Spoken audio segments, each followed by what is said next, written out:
तो हमारा विषय चल रहा था लौकिक सुख हेयता। नेट के कारण से कुछ कमज़ोर रही तो उसको आगे हम थोड़ा सा बढ़ाते हैं। तो उस हेयता को हम देखने के लिए अनित्यता को देखे हमने। हम आत्मा स्वरूप में नित्य स्वरूप है और संसार के वस्तुएं अनित्य है, उसके सामर्थ्य अनित्य है, इसलिए साथ में रखने योग्य नहीं है। दूसरे कि हम पवित्र स्वरूप है, आत्मा पवित्र स्वरूप है, अपने स्वरूप में कभी कभी किसी भी स्थिति में वो परिवर्तन नहीं होता है।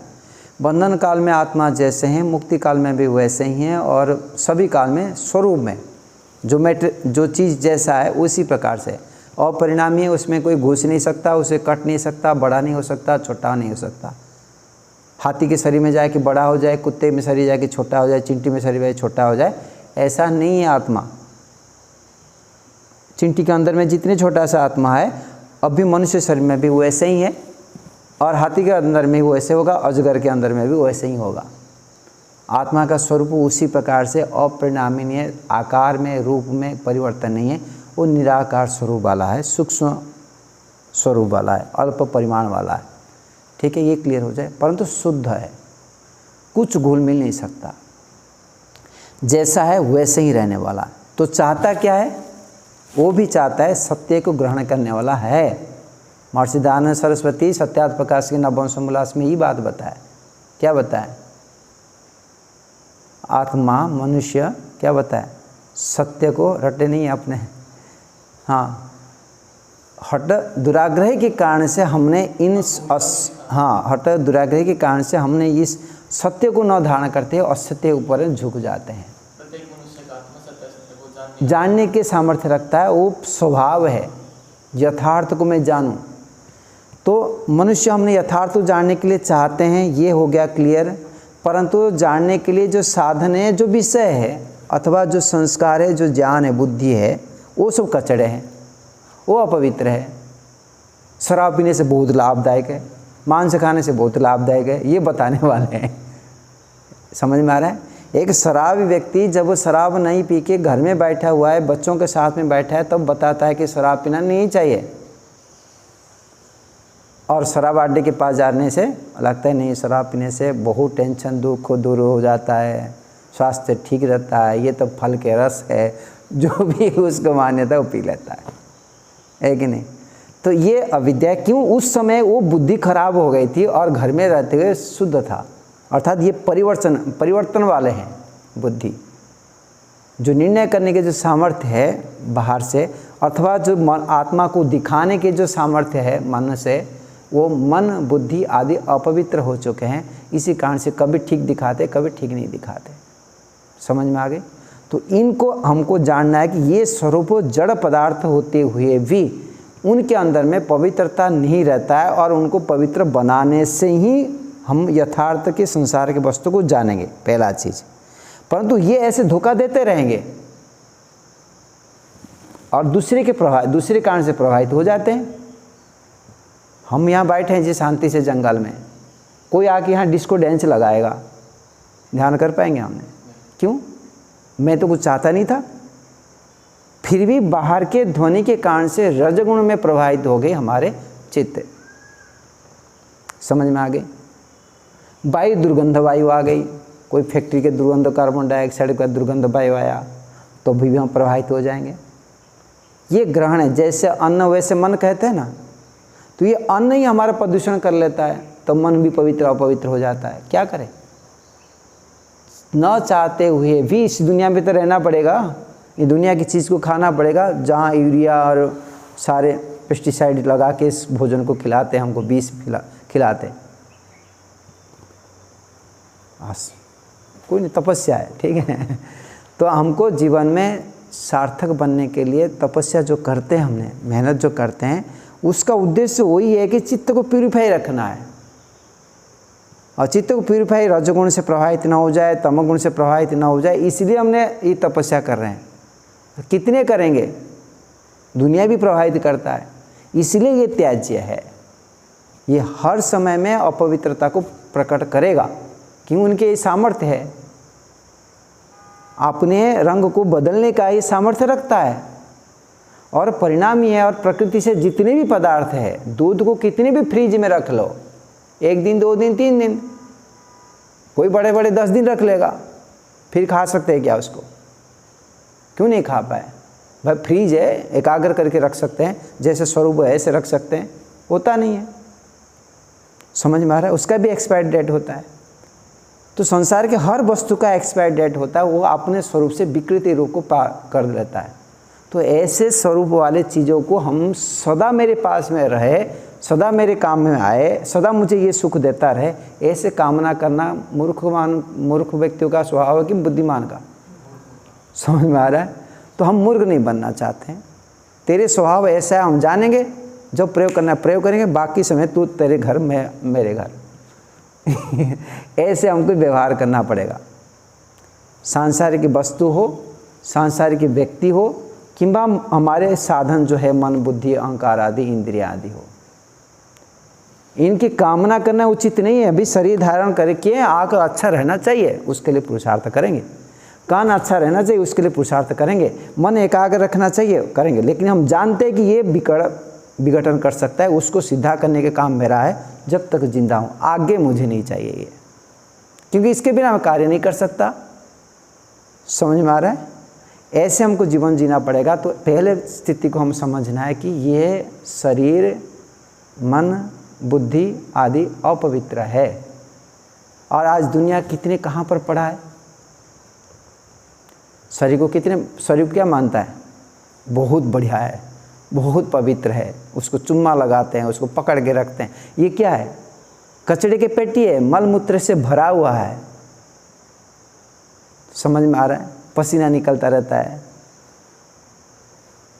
दुर्गंधमय निकलता रहता है, सारे चीज़ें आँख से, नाक से, जीवा से, चमड़े के छिद्र छिद्र से दुर्गंध ही निकलता है, अपवित्र चीज़ें निकलता है, फिर भी पवित्र लगता है बाहर चमड़े को देखते हुए, पाउडर पेंटिंग को देखते हुए।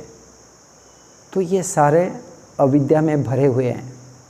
उसको देख देख के हम भी बुद्धि को खराब करके रखें। तो हमारे को दिमाग से लगानी है, यदि हम आदर्श बनना चाहते हैं, महान बनना चाहते हैं, सत्यवादी बनना चाहते हैं, सत्य को ग्रहण करना चाहते हैं, यथार्थ रूप में जीना चाहते हैं, तो यथार्थ को जानना होगा। जानना ये है कि हमको ये सारे संसार के वस्तुएं बता रहा हूँ, और जितने संबंध हैं, संबंध भी अर्थात सामर्थ्य, संबंध समझ में आ गई?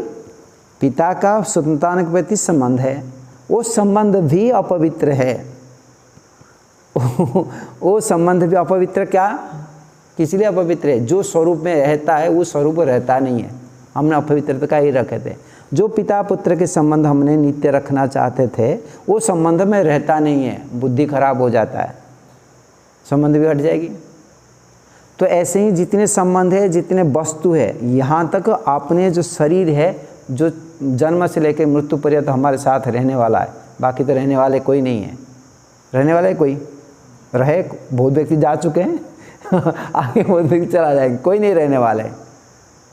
और जो है वो शरीर जो सदा जन्म से लेकर मृत्यु पर्यंत रहेगा, वो भी धोखा देता है, वो भी साथ में नहीं रहता, और वो भी अपवित्र बन जाता है। वो अपने स्वरूप को दिखाता नहीं, अलग प्रकार के दिखाता है। तो इसको हम जानें, उसको ठीक ठाक रखते हुए प्रयास करें कि भाई इससे लाभ उठा के भागे। आगे तो फिर धोखा देगा। क्यों? शरीर जड़ पदार्थ है, मैं भी नहीं चाहता हूँ, परंतु दुनिया के व्यक्ति अल्पज्ञ हैं, अल्प शक्तिमान है, ये होगा। साथ साथ ये चीज़ ही ऐसे सत्व स्तंभ के जो रजोगुण और तमोगुण है, वो शांति से रखने नहीं देंगे सत्वगुण को। सत्व प्रधान होकर रहे सदा, ये नहीं देने देंगे। रजोगुण आएगा नहीं, उसको चंचल करने चाहेगा। तमोगुण नहीं मुझे सोना है, कुछ काम नहीं करना है। तो ये रजोगुण तमोगुण के कारण से सत्वगुण की एक स्थिरता भी नहीं रह पाएगा। इसलिए बड़ी तपस्या करते हुए, वैराग्य को प्राप्त करते हुए आत्म साक्षात्कार योगी व्यक्ति कर लेता है। एकाग्र अवस्था में आत्मा को स्पष्ट देख लेता है, समझ लेता है मेरे स्वरूप ऐसा है, एकाग्र अवस्था को संपादित कर लेता है। तब वो भी बोलता है कि नहीं, इसमें भी नहीं चलेगा, मुझे तो निरुद्ध अवस्था चाहिए, मुझे तो ईश्वर का आनंद चाहिए। अर्थात मन अपने स्वरूप के शुद्ध होते हुए पवित्र बन जाता है, बहुत तत्व ज्ञान को प्रदान करता है एकाग्र अवस्था में। जानते हैं कि नहीं? जब वो एकाग्र अवस्था आप ध्यान करना शुरू किए, जब ध्यान करते हैं तब वो आपको एकाग्र अवस्था संपादित करते हैं। एकाग्र अवस्था एक ही ईश्वर के ध्यान करते हैं कि बस जो भी विषय को जानना चाहते हैं उस विषय को जानना चाहते हैं। जैसे हम पढ़ रहे हैं अभी एकाग्र अवस्था है, हमने कोई बाहर विषय विचार नहीं कर रहे हैं। इस स्थिति में हमको विषय से ज्ञान उत्पन्न होता है, बुद्धि ठीक चलता है। जब हमने उसको अलग चीज़ को बाह्य वृत्ति को ले लेते हैं कि भाई इस स्थिति में बनाए रखना चाहते हैं हमने, तब क्या होता है? बनाए रखना चाहते हैं फिर भी बहुत हो गया, थोड़ा सो जाते हैं, कोई विश्राम कर लेते हैं। ये क्यों आया? ये आपके अंदर में जो तमोगुण है वो प्रभाव करता है। नहीं, तेरे को नहीं रखूँगा सत्वगुण में तेरे को ज्ञान निरंतर प्राप्त करने नहीं दूंगा, वो हिलाता है, अंदर से हिलाने के प्रयास करता है। ऐसे रजोगुण वाला यही काम थोड़ी है, कई काम है अभी करना है, चलो वहाँ सम्मान मिलेगी, वहाँ धन मिलेगा, वहाँ बहुत व्यक्ति है, या तो कुछ काम नहीं है। ऐसे इस कार्य को गौण बना देता है, मुख्य कार्य को, और गौण कार्य को मुख्य बना देता है। ये रजोगुण के कार्य होते हैं। तो इस प्रकार से ये बनावट ही ऐसे हैं, कितने भी प्रयास कर दो, कितने भी जंगल में चला जाओ, ये आपको प्रदूषण कराएंगे, ये दूषित कराएंगे। जब तक क्लेश मूल में है तब वो ये प्रभावित करेंगे, फल रूप में प्रदान करेंगे ही। केस मूले तद विपाक जाति भोग, ये जो भोग प्रवृत्ति जो है वो प्रवृत्ति बनी रहेगी जब तक हमारे अंदर में क्लेश बना रहता है। तो इसी कारण से कर्म तो अतति निरंतरम कर्म फलानि प्राप्नोति वास आत्मा। तो आत्मा तो स्वभाव भी ऐसे है कि निरंतर ये कर्म करता रहेगा। कर्म करेंगे तो फल भोगना जरूरी है, अवश्य में भोक्तव्यम। तो फल भोगेंगे, और फल भोगने का रुकावट तब होगा जब वो क्लेश नष्ट हो जाएगा, अविद्या नष्ट हो जाएगा, वस्तुओं का यथार्थ रूप में जान लेंगे, और कोई उपाय नहीं। समझ में आ रहा है? कितने भी यहाँ मारपीट करते रहो, कितने भी यहाँ संघर्ष करते रहो, जब तक हमारे अंदर में अविद्या नहीं हटा तो यहाँ मार खाते रहेंगे। तो ईश्वर से प्रार्थना करते हैं हमको यथार्थ बुद्धि दे। गायत्री मंत्र का अर्थ भी यही है, हे प्रभु आप जैसे तत्वज्ञानी हैं वैसे ही मैं तत्वज्ञानी बनूं, यथार्थ ज्ञानी बनूं। आपके तेज को मैं धारण कर रहा हूं, इसलिए मुझे बुद्धि को सत्मार्ग में प्रेरित करें। जब करें शुद्ध ईश्वर को प्रार्थना करते हैं गायत्री मंत्र से, तो ये निरंतर ये भावना को बनाए रखना चाहिए, प्रभु मुझे एक ही चीज़ चाहिए। क्या क्या चाहिए? हाँ, तत्व ज्ञान चाहिए, वस्तु का यथार्थ ज्ञान चाहिए। उसके लिए पूर्ण शक्ति लगा देना चाहिए। कर भी रहे हैं, ऐसे नहीं कर रहे हमने। खा क्यों रहे हैं? भोजन को जानने के लिए सारे कुछ हम जानने के लिए कर रहे हैं। आत्मा का मुख्य गुण ज्ञान ही है, परंतु उस उद्देश्य को हमने भूले हुए हैं। उद्देश्य को भूलने के कारण से वस्तु के यथार्थ स्वरूप को जानने के बदल में उसमें सुख को देखना चाहते हैं और सुख को बनाए रखना चाहते हैं जो रहने वाला नहीं है। ये अविद्या है। जितने भी हम कर्म करते हैं वो सारे जानने के लिए ही होता है, परंतु जानने के लिए जानना ही, अनुभूति करना ही तो भोग है। सुख दुख का ये ज्ञान ही तो भोग है। ठीक है, आशा करते हैं और ईश्वर से प्रार्थना करते हैं प्रभु हमारे अंदर में अविद्या जो विद्यमान है वो दूर होवे और हम पवित्र बने और संसार को भी पवित्र का ज्ञान प्रदान कर सके, ऐसे शक्ति सामर्थ्य प्रदान करे। इतने कहते वाणी को विराम देता हूँ। इति ओम शांति।